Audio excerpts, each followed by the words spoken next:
The wages of political sin is Donald Trump. Speaker of the House Paul Ryan found that out this week after NBC News released a brand new poll showing only 39% of Republicans trust Ryan to lead the party, more than 2016 presumptive nominee Donald Trump. 58% trusted Donald Trump to lead the Republican Party. That holds true regardless of ideological self-identification. Very conservative voters favor Trump 63-34 over Ryan. Conservatives trusted Trump 57-40 over Ryan. Even moderates trusted Trump 57-40 over Ryan.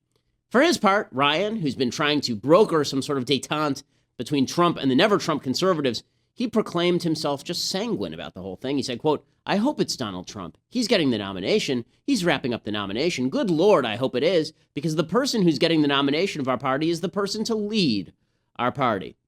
Okay, so this isn't a reflection of Trump's supposed massive popularity. He's won 42% of the Republican primary votes. It's a reflection of widespread discontent with a Republican establishment unwilling to go to the mat to stop President Obama's agenda, instead negotiating budget deals that fund Obamacare and executive amnesty and the Iran deal, among other travesties. Less than a quarter of Republicans generally approve of the job Congress has done, so it's no wonder that very few Republicans want to get by Republicans' congressional leader. And it turns out there are only two options on the poll. That's the nature of Trumpism. Well, at least he's not X. At least Trump isn't Paul Ryan. At least Trump isn't Hillary Clinton. At least Trump isn't the Republican establishment. At least Trump isn't the media. Well, that's true, so far as it goes. That isn't very far. And it's not a particularly good case for making Trump leader of the free world or the Republican Party, given that a flaming bag of dog excrement is likely more popular than all of the choices that we just listed above. Nonetheless, Trump will be seen as the leader of the Republican Party, which, of course, is a giant problem. When all the options are terrible, or at least when all the decent options were taken off the table, even the least bad option is still terrible. Trump, as leader of the Republican Party, he does an inordinate amount of brand damage to the GOP. He hollows out the core of the party's supposed conservative ideology, and he underscores the left's favorite image of Republicans as ignorant know-nothings willing to pander to bigots to get ahead. But hey, you know what? At least he's not Paul Ryan. Right, fellow Republicans? I'm Ben Shapiro. This is The Ben Shapiro Show. Tend to demonize people who don't care about your feelings. Alrighty, so we're going to start today with chaos inside the Democratic Party. So let's start, first of all, with the latest from Venezuela, because I just want to point something out. Venezuela is completely collapsing. Venezuela is collapsing because it is an authoritarian model based on economic populism. They closed their borders to trade, they nationalized industry, they raised taxes, they increased government spending. All right, this was supposed to be sort of the model country for how leftism could work. American-style leftism could work if you just handed enough power to one big strongman, and it's a giant fail. The LA Times reports today, with dire shortages of basic goods, a looming foreign debt payment, horrific street crime, and intransigent political divisions, Venezuela is in danger of collapsing into waves of deadly violence, U.S. intelligence officials warn. Venezuela, which controls the world's largest reserves of crude oil, is in the throes of a potentially explosive political stalemate after opposition parties gained a majority in the National Congress in elections late last year. President Nicolas Maduro, a leftist, faces a possible recall vote sponsored by the opposition he's maneuvering to block. All portends a dilemma for U.S. policymakers concerned about the ripples of more violence, but with few options to change the course of events. A senior U.S. intelligence official said Friday, quote, "The goal now is to mitigate the crisis that is unfolding. You can hear the ice cracking." So the Obama administration has already sanctioned a bunch of Venezuelan individuals linked to human rights abuses. The Senate has voted to extend the sanctions. Under the sanctions, we can actually confiscate some of their money, but we don't have much direct influence in the country. It's been ruled by anti-American socialists since Hugo Chavez came to power in 1999. You figure Obama and Hugo Chavez would have gotten along better, but Hugo Chavez died and went directly to hell, where he burns in sulfur. Maduro is a former bus driver and Chavez's hand-picked successor, which is a great resume right there. That's you need somebody to lead the country when they used to drive a bus. That's the chief qualification. And again, nothing against bus drivers, but going straight from being a bus driver to running the country is weird. He was elected to a 6-year term in 2013 after Chavez died. And then the United States says we can't really intervene because if we intervene, then we're seen as the problem. His approval ratings, Maduro's, are 15%. People have no goods. People are dying in the streets. This is what happens when socialism and socialist populism ends up winning the day. This is what happens. So here's the part that's scary for us, ladies and gentlemen. Bernie Sanders thinks that we ought to be much more like Venezuela. All they're closing the borders to trade, taking out more debt, spending more money where it doesn't belong on redistributionist programs, putting heavy regulations on whatever private industry is left, nationalizing industry. That is Bernie Sanders' goal. He wants to do all those things, except he wants to be even worse than Chavez was, in the sense that he would like to quash the domestic American oil industry, where Chavez lived off of the Venezuelan oil industry to fund his petro tyranny. And by the way, the richest person in Venezuela is Hugo Chavez's daughter, which is not a coincidence. Bernie Sanders wants us to be more like Venezuela. Hillary Clinton also wants us to be more like Venezuela, but slowly. Right? She wants us to get there, but we can't tell people we want to go there because then they're going to look there and they're going to see that place a crap hole. So instead, we're just going to sort of hedge our bets, pretend that we like private industry. No, we don't want to shut down free trade. No, we don't want to shut down private industry or regulate it. No, we never want to take out more debt and raise taxes to crazy levels. No. So Hillary is basically Bernie Sanders and Hugo Chavez, just slower. And then there's Donald Trump, who also wants to be Hugo Chavez, right? Donald Trump wants total control over the economy. He wants to help his friends and hurt his enemies. He wants tremendously high tariffs on all foreign goods. He wants to maintain all of the entitlement programs and, in fact, grow them. So we have three candidates left in the race, all of whom want us to be more like Venezuela. So, yeah, we're effed.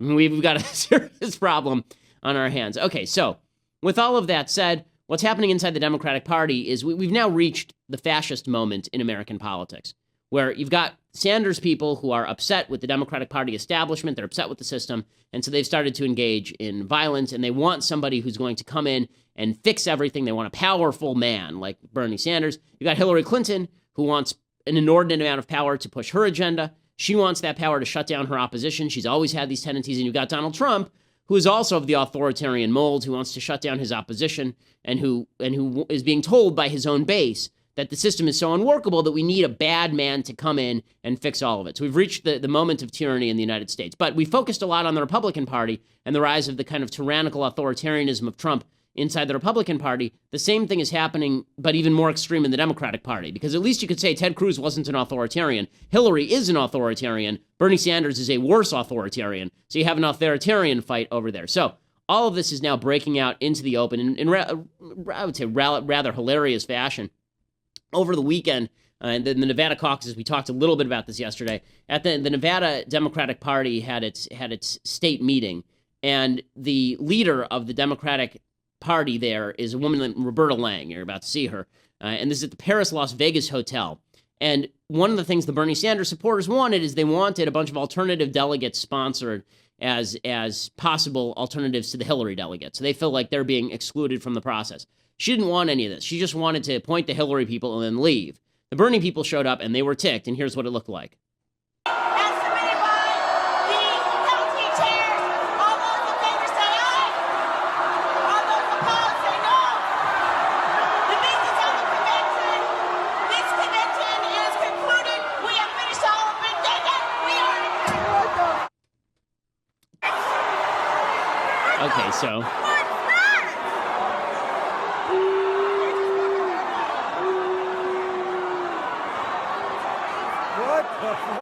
So people, for folks who can't see this, basically she walks up there, she shouts that there's been a voice vote to appoint the delegates and adjourn. There's not a voice vote. She just slams the gavel on the podium, like, as I said yesterday, like Bill Clinton slapping a woman on the ass. I mean, she just grabs the gavel and bangs it on the podium and storms off, hair flying in the wind.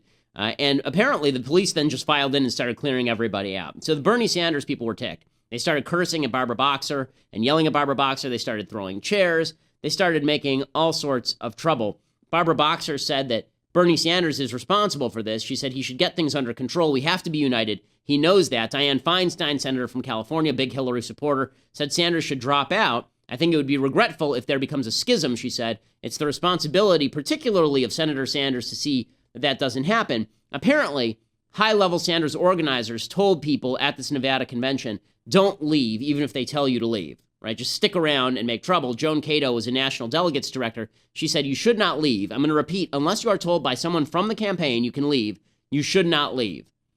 So Bernie Sanders was asked about the violence here. He was asked about this in an interview. This is clip 3. And here was Bernie Sanders' response being asked about the violence at the Nevada Democratic Convention.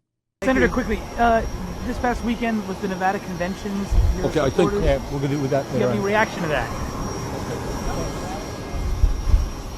So for those who can't see, and this is why you should subscribe, folks, because the video is pretty incredible. He's asked the question, and then suddenly his earpiece, his hearing aid stops working, and he sort of toddles off. And when he takes off for the car, he takes off very slowly because he's not capable of moving quickly. He's 73 years old, but he completely ignores the question and just walks away. He's also now issued a statement. Okay, so the Sanders campaign has issued a statement because they've come under heavy criticism from a lot of Democrats on all of this. Here's the statement Bernie Sanders issued, quote, "It is imperative that the Democratic leadership, both nationally and in the states, understand that the political world is changing and that millions of Americans are outraged at establishment politics and establishment economics. The people of this country want a government which represents all of us, not just the 1%, super PACs, and wealthy campaign contributors.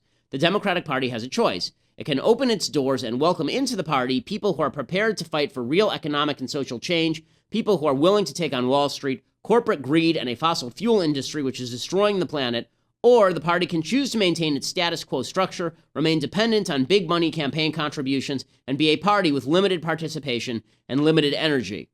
Within the last few days, and this is a long statement, he says, "Within the last few days, there have been a number of criticisms made against my campaign organization. Party leaders in Nevada, for example, claim that the Sanders campaign has a quote-unquote penchant for violence. That is nonsense. Our campaign has held giant rallies all around the country, including in high-crime areas, and there have been zero reports of violence." Not true. You remember Sanders supporters showed up at the Donald Trump rally in Chicago and shut that thing down because they were getting violent outside the campaign rally. And then he complains about violence against Bernie Sanders supporters in Nevada. He says, if the Democratic Party is to be successful in November, it is imperative that all state parties treat our campaign supporters with fairness and respect that they have earned.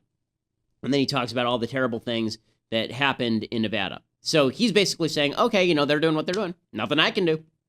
He's pulling a Trump. Well, they're just doing their thing. And here's Bernie Sanders saying it straight out. He says that this clip too, that they've got to, do what they're going to do, and I can't stop them. So I say to the leadership of the Democratic Party, open the doors, let the people in.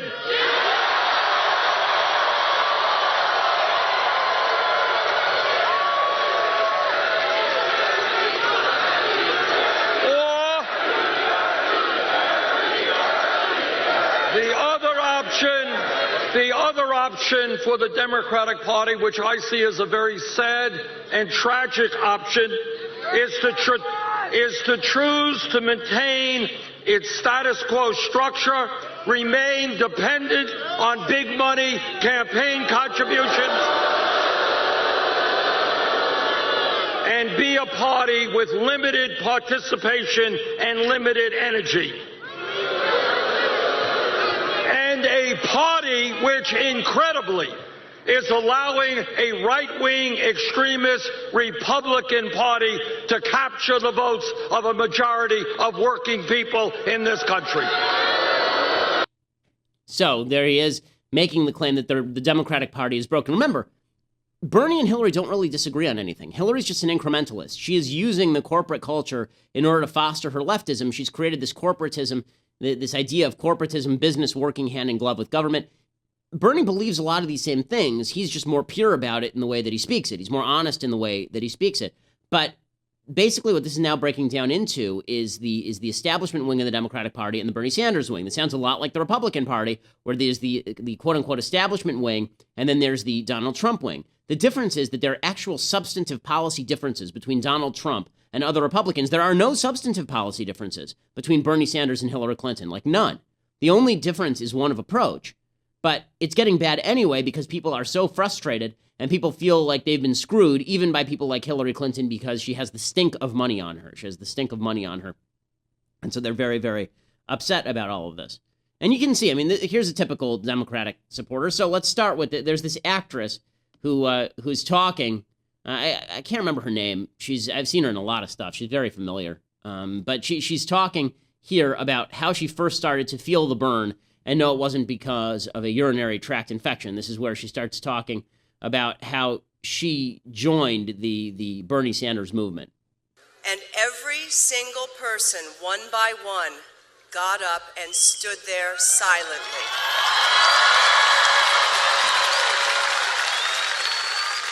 I saw a few people hold their arms up with a gentle fist.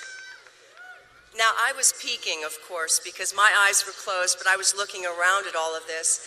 And then I looked up at the stage where Senator Sanders was standing, and I will never forget that moment. He stood there with a look of awe in his face. We love Bernie!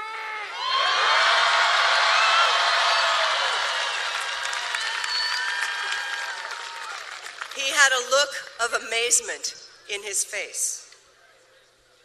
His countenance was that of a man with such deep feelings, and at that moment, I felt what he felt, and that's when my heart was ignited. That's when I started feeling the burn.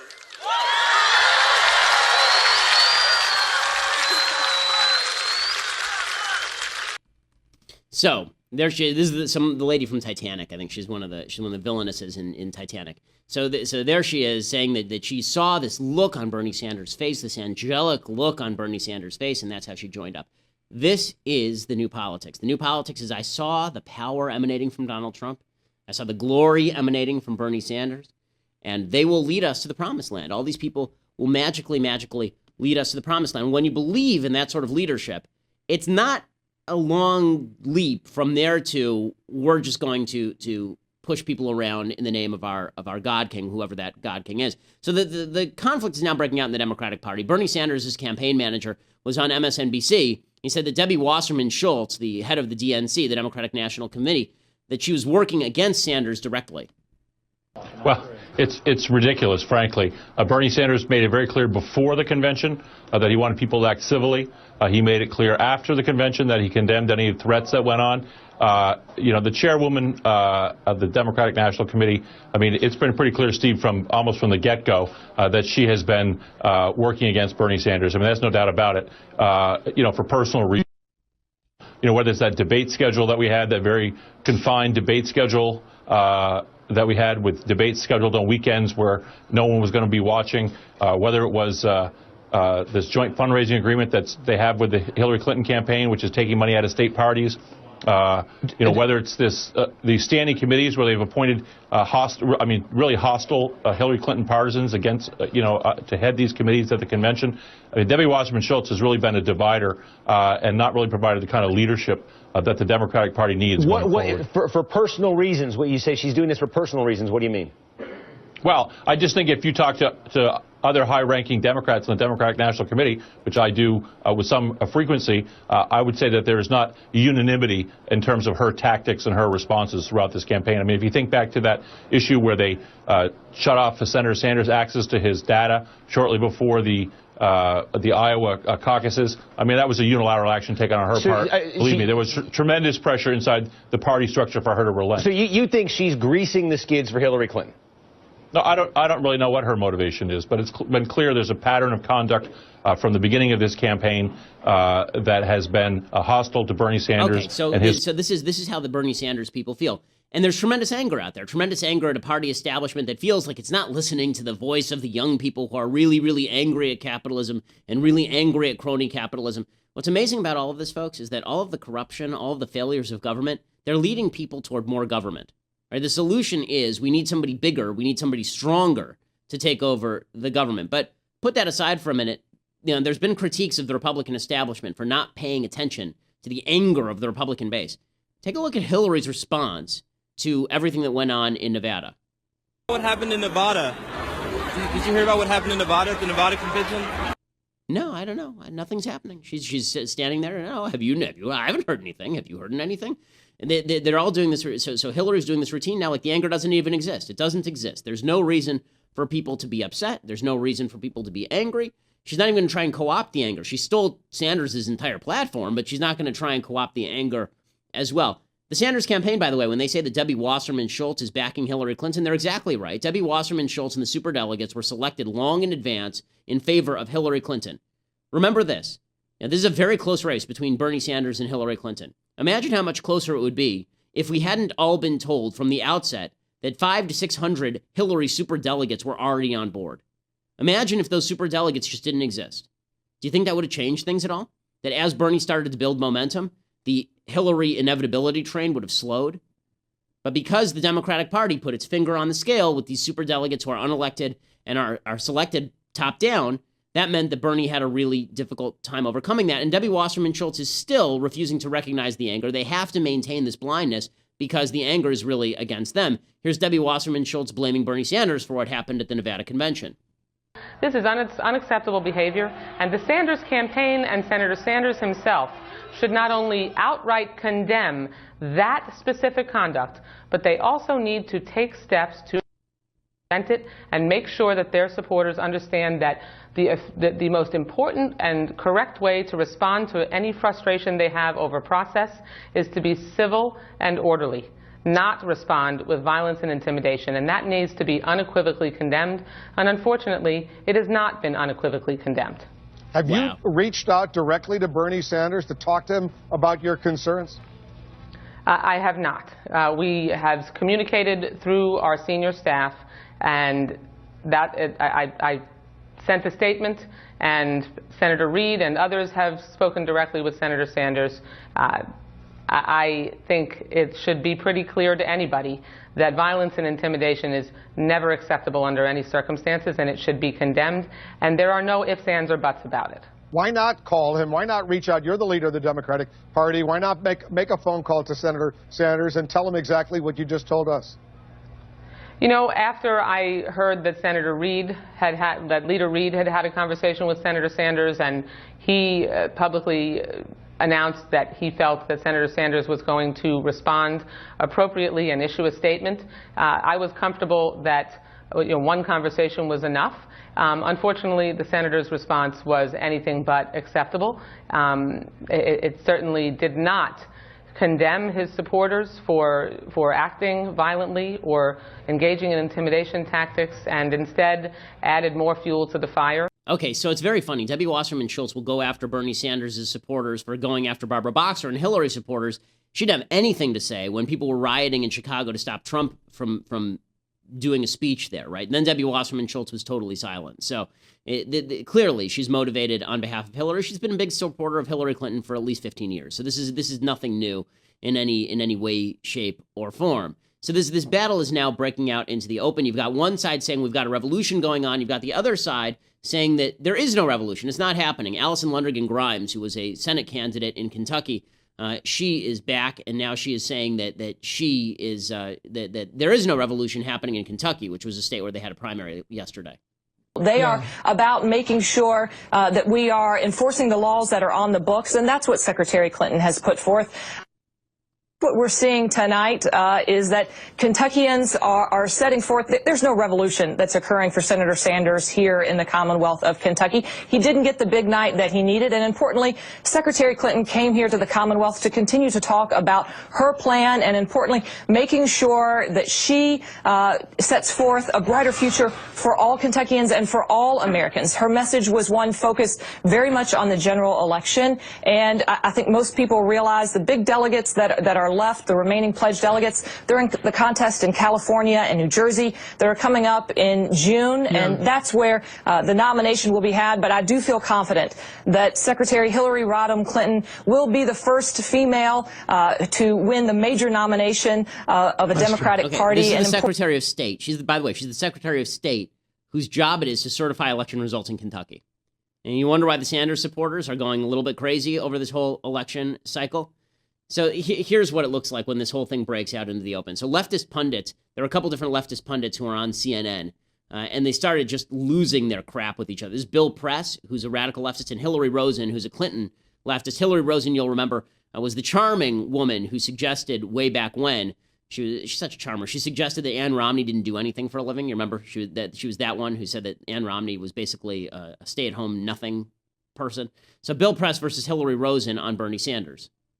I personally believe that Debbie Wasserman Schultz should learn some lessons from Reince Priebus about being an impartial chair who brings people together and soothes things down rather than stirs it up. But I want to separate that from... Wait, hold on 1 second. No. You got to be kidding from Hillary. So 1 point, 1 response. Sure. Go ahead, Hillary. That's the most ridiculous thing I ever heard. Just last night, Debbie was on TV, our DNC chair, asking if Bernie should get out. No, absolutely. Reince Priebus, you know, John Kasich has been on TV all week complaining that Reince Priebus called the election for Donald Trump, you know, weeks before he got close to the delegate count. The DNC has been scrupulously objective and stayed out of this for a long time. This trashing of the DNC leadership is absolutely ridiculous and unacceptable. Just because Bernie Sanders is losing, all he's doing is whining about the process. And Bill, this is beneath you. Come on. Okay, so is this reminiscent at all? Is this debate reminiscent at all? People saying the process is screwing the person who has all the anger on his side, and other people saying, well, the process isn't that skewed. I mean, the guy's doing fine. Yes, and it broke out into open war in the Republican Party. It will break out into open war in the Democratic Party. It is going to damage the people at the top of the Democratic Party. MSNBC's Micah Brzezinski, she's out there saying that Debbie Wasserman Schultz should actually step down. She should resign her job. Why would Bernie Sanders politely get in line for the Democratic Party? Because Hillary Clinton. I sure as hell wouldn't if the party I was a member of treated me like this, rigged the debate process, rigged Iowa, rigged the entire thing going forward. If the Democratic Party, if the Republican Party did, I'd say go straight to hell. I'm running as an independent. I would go out there, because I would be betraying my people. All of those people that gave him $25, $26, $27 to just play nice with the Democratic Party and fold yourself into a convention at the end? Excuse me. When the Democratic Party doesn't respect them. Okay, so, you know, this is now, again, the reason that I'm emphasizing this is because the entire political system is now breaking down. The entire political system on both sides of the political aisle is now breaking down. People in the Democratic Party don't even know what they're angry at. They don't even know what they're angry at. In the Republican Party, half of them don't know what they're angry at. My impression, and this is the impression of a lot of people, is that people were angry at the Republican establishment because they didn't like them making deals with Barack Obama and cutting bad deals with Barack Obama that re-enshrined big government.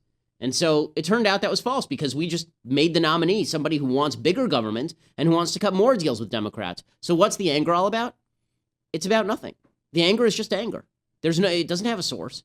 People have a generalized anxiety about there's in medicine. There's an idea that you can be anxious about certain specific events. You become anxious about certain specific events. If you do this often enough, you get generalized anxiety disorder. You just wake up and you're anxious. Everything around you makes you anxious. Everything around you makes you upset. Okay, that's what's happened. After enough years of feeling like the political structure has screwed people, people are now feeling completely disenchanted with everyone in the political process. It's why you take polls of Congress, and the polls show 15% approval rating for Congress, even though people keep electing the same Congress people. And it shows low approval ratings for the president, no matter who the president is, and they'll keep reelecting the same president. So people are just generally angry. Inside the Republican Party, you know, there's talk about there's anger against free trade. Okay, that's true for a small segment of the Trump support. Or there's anger against immigration. That's true for, again, a small segment of the Trump support. Look at the polls. It's not an overwhelming majority of Trump supporters who are super hard on the border. A majority of Trump supporters are in favor of some sort of immigration reform, believe it or not. You look at these polls, this is true. So what's the anger about? The anger is just you feel out of control. And in the Democratic Party, same thing. What's the anger about? The Democrats have given leftists everything they could possibly want. They're moving toward universal health care. They're moving toward higher taxes. They're moving toward total regulation. They're moving toward a sexual utopia in which you get to choose not just your sexual orientation, but whether you're a man or a woman or something in between. Right? The Democratic Party is giving the left what they want. So what are they whining about? What are they so upset about? The answer is that when you get what you want, and it turns out not to be what you want, you just get mad. When you give government all this power to fix your life, and then government doesn't fix your life is exactly the same as it ever was, if not a little bit worse, because now you've got higher taxes and more regulations. What you end up with is this tremendous sense of frustration, and you find a figure to channel that frustration into, and then everybody who's not for that figure is against that figure, and those are the enemies. Because people don't think through issues seriously. People ask Bernie Sanders supporters what are their chief issues, and they'll say things like income inequality. Ask Hillary people what their chief issues are, and they'll say income inequality. But the Sanders supporters hate the Hillary supporters, hate them. Right? If you ask the Hillary supporters, what's your big problem with Bernie Sanders, they'll say he's unrealistic. Ask the Sanders supporters what their big problem is with Hillary Clinton, they'll say that she's corrupt.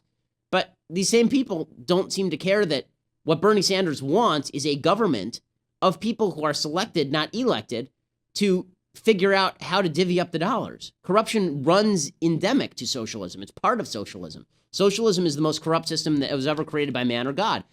So here's what happens. When you have this much anger floating around out there, when you put all your faith, not in yourself, not in your family, not in a basic principle of freedom, not in God, not in your church, not in your community, when you put all your faith in these people who are far away to solve all your problems, and then that doesn't happen, your solution, unfortunately, tends not to be, okay, give me the power back. Okay, give me the power back. It tends to be, no, you know what? I was right to make the original decision to delegate my power over my own life to somebody else. We just need somebody different to do it. We need somebody who we can look up to and see his face glowing. And we can see the feelings on his face. And if we hand power to him, everything will be okay. But anyone who opposes that person is a bad guy. See, this is one of the great tragedies, I think, of the way that we're taught history in the United States and all over the world, is that we're taught history as though it's a series of almost random events, things that happen that could never happen here. When bad things happen, it's because monsters did it. When good things happen, because saints did it. We have a tendency as human beings to tell ourselves pretty bedtime stories about monsters and gods and heroes and villains. And the truth is, most people are just kind of people. Most people are just humans. And those humans are capable of making very bad decisions. And those humans are mostly driven toward handing over power to people who say that they will fix their problems. Going all the way back to biblical times. I've talked about this before in the book of Samuel. Go all the way back to biblical times. God explicitly says in the Pentateuch, he actually says openly, don't have a king, right? No kings. And then it turns out that the people desperately want a king. Why do they want a king? Because they want somebody who's going to consolidate support so they can fight the bad guys. And they go to Samuel, who's the leader, who's the judge, and they say to him, why don't you crown us a king? And he says, well, God said not to, and it's going to be a big mistake. You're not going to like how this goes. And they say, we want a king anyway. He gives them a king. And then that proceeds to be the Davidic dynasty, which, by the way, does end in tragedy and bloodshed and civil war. You know, we can make all we want as Jews. We make a big deal out of the Davidic dynasty, but the truth is that was not originally conceived in the Bible. And the other truth is that it didn't end particularly well. Dynasties never do. Kings never do. Human beings let you down. But when you get rid of God, when you get rid, you sort of have to believe that there is a higher justice in the universe to believe in your own capacity for individual freedom. If you believe that all of life is just chaotic, that you're walking around in sort of a Hobbesian universe where things happen to you randomly, you can't control them, you look for a way to control events. Everybody looks for a way to control events. I heard Andrew Klavan say on his show that the reason people read mystery novels and watch mystery movies and suspense films and horror films is because they don't want that in real life. Right? In real life, they want things to be predictable. They don't want to be surprised in real life. No one likes being surprised in real life. Well, how do you prevent surprise? Well, if you're a religious believer, nothing is particularly surprising. You believe God is in control, so it's not really a big surprise. Something bad happens, it's bad, but it's not necessarily a surprise. It's all part of the plan. It's all part of God's plan. Right? If you don't believe in God, if you believe that there's just a universe that's out to get you and things happen randomly, a bunch of people bounce off each other, then you look for a way to control events. The easiest way to control events is to get a bunch of people together who say they will control events if you give them enough power. And that's what's happening now. Because no matter who wins on any side of this, that person, that party, that group of people, they want to consolidate power behind somebody that they worship. Behind somebody, we've entered the age of idolatry. We're no longer in a godly American age. This is the real tragedy of America. We're no longer in a godly American age. The church going has gone down in tandem with government going up. We're now in an age of idol worship, and we all idol worship whomever we feel is going to channel our feelings, whoever is going to channel how we feel. And that's the most important question, because if they channel our feelings, then they'll do right by us. So it's this is all very scary stuff. It's fun to laugh at the Democratic Party, which has no control over itself. And you've got a 69-year-old corrupt harridan running against a 73-year-old nut job socialist who's never held an actual job. But in the end, this is really a consolidation about power, and the revolution is eating its own. And it's just going to move further and further to the left. Trump and his wing of the party are going to move further and further to the tyrannical side of the right, and so we just get to elect our dictator every 4 years, which is scary stuff. Speaking of which, so Donald Trump had an interview with Megyn Kelly last night. This is a much-awaited interview. Megyn Kelly has been moving. She said that she wants to do sort of a Barbara Walters, a Baba Wawa routine, and so she wants to do these hour-long specials where she interviews prominent people and does so in a softer manner. So that's what she did with Donald Trump last night. It wasn't a typical Megyn Kelly prosecutorial, legalese, lawyer-esque attacking interview, it was much more kind of Donald Trump's softer side. And so Donald Trump was on with Megyn Kelly. Quick preface, two things happened with the Trump family that are kind of weird, that are worth mentioning. One is Melania Trump has now made a solid pitch for her husband. She says he's not Hitler. She actually says this, to which the alt-right and Milo Yiannopoulos go, oh, dang it. Okay, so there's some alt-right people who will be upset that he's not, in fact, Hitler, or at least she says he's not. Also, Ivanka Trump says her father doesn't grope people. So we now have an election between a man whose daughter has to assure us that he doesn't grope people and a woman whose husband gropes people. So that's very exciting. Anyway, Donald Trump was on with Megyn Kelly, and they go at it a little bit, but it's much nicer than you would previously suppose. Here's Donald Trump explaining why he was upset with Megyn Kelly's original question in the first debate. I asked you a tough question about women using only the words that you had used. I thought it was a fair question. Why didn't you? I thought it was unfair. First of all, I didn't think it was really a question. I thought it was more of a statement. That's the first question that I've ever been asked during a debate, and I've never debated before. I mean, my whole life is a debate, but I've never actually debated before. And I'm saying to myself, man, what a question. And then, of course, then you have Brett doing his thing, so I'm saying to myself, I got 2 hours of this. I don't really blame you because you're doing your thing, but from my standpoint, I don't have to like it. Okay, I don't have to like it. No one asked him to like it. They just asked you not to say that she's bleeding from her wherever. But this is the routine that Trump plays, our orange God King. He says that he has a right to be upset about all of this. Trump also said to Megyn Kelly that the first debate was pretty amazing. That's when he realized he could be president of the United States. Not to bring up an unpleasant debate, but that first debate was pretty amazing, and 24 million people watching it, a record on cable television. And I think that meant something. I think that first debate meant something, because I felt very, very comfortable with the subject, and I felt very comfortable with the people I was competing against. And he says he was comfortable, and of course he was comfortable, because the truth is that it's hard to watch all of this. It's hard to watch. He had a fight with Megyn Kelly for 9 months, and now they're sitting together and in a Fox special. And it's hard not to watch Trump operate and realize that he's part of a whole media complex that is really very much in his favor. And as I said earlier, Donald Trump wants to be Hugo Chavez. Hugo Chavez used to do a routine where he would actually set up a desk in the middle of a plaza, like a piazza. And there's a full TV channel just dedicated to Hugo Chavez. And he would set up a desk in the middle of a plaza, and then he would set up a line of people asking him requests from the king, basically. And they would come and they would ask him requests. And he would stand up and he'd pound the table and he'd say to a minister, oh, go get this woman her car. And he'd say, go get this man his medicine. Right? And he would just demonstrating to the entire population that he really cared and cared deeply. This is what you can expect from Donald Trump, right? This is how Trump is going to operate, is this sort of media ownership. The touchy-feely stuff for Trump doesn't come off as sincere to me, but it's effective for a certain group of people. Kelly did go after Trump a little bit. She said to him, can you go 4 years without threatening to sue anybody? Because right now you can't go basically 4 minutes without threatening to do it. You have threatened to sue many people in the course of the campaign, but of course, if you wind up president, you're not going to be able to do that either. Well, can you go 4 years without threatening to sue anybody? Well, what China's done to us is, maybe you do the world, you do have methods of suing countries. It's going to be a busy law firm. No, it's going to be busy, but it's a little different. And it's also a tactic for me. It's a business for me, and I've been successful, and I've, used litigation, and sometimes I use it maybe when I shouldn't, and sometimes I don't. Okay, so he says that not really. Maybe he'll sue people. He uses it sometimes. That was really, that was his answer. His answer was, yeah, sometimes I use litigation as a tool. Sometimes I don't use litigation as a tool. So she says, can you stop suing people? He says, well, I guess, maybe. He won't have to sue people. As president of the United States, he'll just ban them, right? He'll just use the power of the federal government to go after people, which is what people love about Donald Trump. He'll solve all their problems with a wave of his stubby finger. And I think that the real kind of hoax of a lot of Trump's media manipulation came out in this particular clip. Megyn Kelly asked Trump, you said you were going to boycott Fox, but you didn't really boycott Fox, did you? I don't have the time. When was the last time I watched a baseball game? Mm-hmm. I'm watching you all the time, okay? I knew it. I'm watching O'Reilly all the time. I'm watching Hannity. Be honest. I'm watching... You didn't really boycott.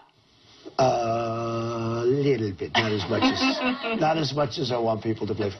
Okay, so he didn't really boycott Fox. By the way, he never boycotted them even with appearances. he continued to appear on Sean Hannity's show about every 30 seconds. And he'd literally hang up, and then Sean would call him back, and then he'd pick up the phone, and they'd have a conversation, and then they'd say, and then it would be like one of those conversations where, say, you hang up first, no, you. No, you hang up first. No, please, you hang up first. And then Trump would hang up, and then Hannity would say to his producer, go get him back on the line. In any case, that's, this whole thing is in the end, all this politics, this political race is all about power, and it's not about good power. It's about use of bad power. It's about use of very negative power. One thing I do want to note, Megyn Kelly asked him about his legions of online supporters who have been vile to her and to a lot of other people. And here was Donald Trump's answer about this. This is about when Trump comes after you. The truth is, when Trump comes after you, it's not just Trump. I mean, any of us, we're in news. We're used to people saying nasty things about us. You know, like everybody here has a thick skin. It's what happens with the supporters. Not all of them. You know, most of them are just God-loving Americans who are home like, yes, would you help me out for the love of God? But some are not that way, and some take to like serious threats. And you know, I have 3 young kids, and I don't have Secret Service following me around, and so that piece of it has been very dark. Okay, so and that is true. So I want to make a quick detour here to say you should go check out my piece at National Review today about the anti-Semitism among the Trump supporters. Already the Trump supporters are up in arms, particularly Jim Hoft at Gateway Pundit. He's saying that it's just terrible that I would write about anti-Semitism in the Trump movement. Apparently, he's just discovered that this sort of thing actually exists. Yes, it does. It exists. I mean, I didn't show you the tweets that I received after the birth of my child, but yes, it definitely exists. And Trump breeds it, and Trump loves it, and Trump pushes it forward because it helps him. It doesn't mean Trump's an anti-Semite. It means that he is a politician of convenience, and he's willing to pander to and work with the worst sorts of folks in order to push himself forward. Same thing, by the way, is true of Hillary Clinton. And it's also true of Bernie Sanders. I think if we haven't reached the rock bottom of our politics, I shudder to think what comes after all of this. Well, on that light note, let's do some things that I like and then some things that I hate. So first thing that I like here is I've said before, I'm a big Christopher Nolan fan. One of his movies that is a little bit lesser known, it did well at the box office, but didn't blow out the box office, is a movie called The Prestige with Hugh Jackman and Christian Bale, and it's a really clever, fun movie. David Bowie shows up for a little while in this film and is actually very good. And it's a really good movie. Here's a bit of the preview. Shoot me. Come on. No, I can't do it. How'd you like that? Well, how do you do it? Magic. I'll perform this feat in a manner never before seen by yourselves or any other audience anywhere in the world.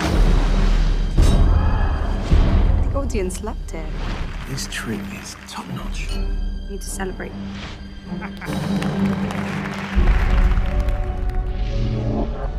A real magician tries to invent something new. It's something that other magicians will scratch their heads over. I suppose you have such a trick. Actually, I do. It's the one they're gonna remember me for.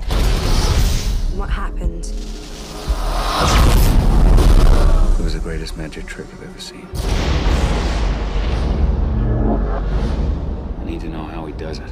He has no trick. It's real.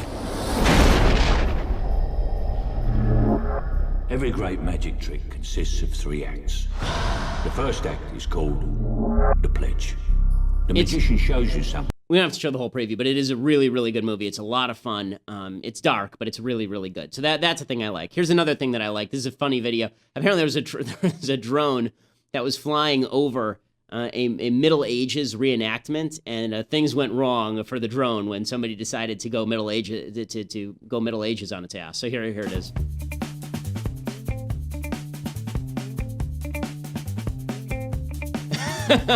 So somebody legitimately took a spear and speared the drone out of the sky. So there it is. And if you're missing it, it's pretty funny. It's pretty funny. And everybody seems pretty okay with it. So good times. All right. A couple of things. Now a couple of things that I hate. First of all, Hillary Clinton is the least entertaining human being on planet Earth. Hillary has now done an impression of Donald Trump. I don't do a good impression of Donald Trump, and I don't really attempt to do one because I know my impression of Donald Trump is terrible. Hillary Clinton's impression of Donald Trump is legitimately the worst impression of anyone I have ever heard. Here's Hillary Clinton. Again, I don't know where she gets these outfits, but this is again in her Baskin-Robbins pink outfit, trying to do an impression of Donald Trump. So what is your plan to create jobs? His answer is, I'm going to create them. They're going to be great. I know how to do it, but I'm not telling you what it is I'm going to do. And I'm going to say, here's what we're going to do, here's what we're going to do, here's where we're going to change the tax code, here's how we're going to incentivize people to do it. Now, some people might say, all anybody wants to hear is just, I'm going to do it, but I'm not telling you what I'm going to do. See, I don't believe that. Maybe in the preliminaries, like the Republican primary, that's all they wanted to hear. But Americans take their vote for president seriously. Okay, so a couple of things about this are ridiculous. First of all, that's not even close to Trump. I mean, come on.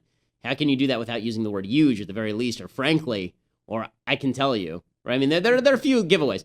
Beyond that, the idea that she's going to defeat Trump by talking policy is just beyond ridiculous. Look at the Republican primaries. No, she's not going to defeat Trump by talking policy. Okay, final thing that I hate today. Donald Trump was asked about meeting with Kim Jong-un, like the dictator of North Korea, the evil dictator of North Korea. Here was his answer.